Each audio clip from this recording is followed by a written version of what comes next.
Yeah.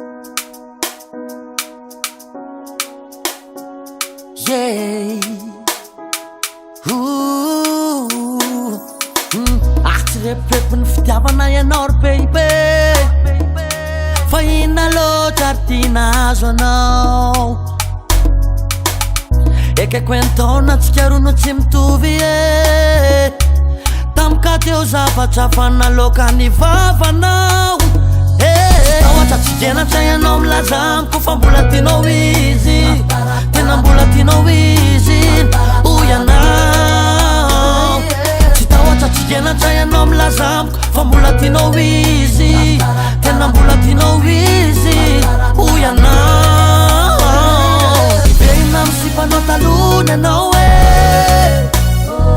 fa tsy naray lamba raha vao nahita anazy. Efa tena lokaloka iarako togine, tamika teo tsy nanjary nalaza ianao.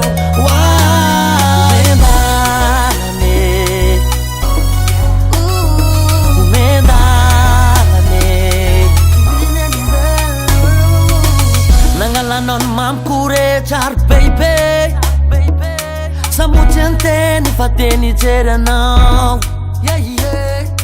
Tena tsy naposika fa lenao niverina mitalo, na izy ary gaga nahita reo fomba fihetsika. Tena leonao izy, de za no tavele toe, de za tsy ansisika naleko nanaja safidinao. Tena leonao izy, de za no tavele toe, de za tsy ansisika naleko nanaja safidinao. Tsy tahotra tsy genatra ianao milaza amiko fa mbola tianao izy, tena mbola tianao izy hoy anao. Tsy tahotra tsy genatra ianao milaza amiko fa mbola tianao izy, tena mbola tianao izy hoy anao. Iverina misipanao talony anao e, fa tsy naray lamba raha vao nahita anazy. Efa tena lokaloka iarako togine, tamika teo tsy nanjary nalaza ianao. Endalane,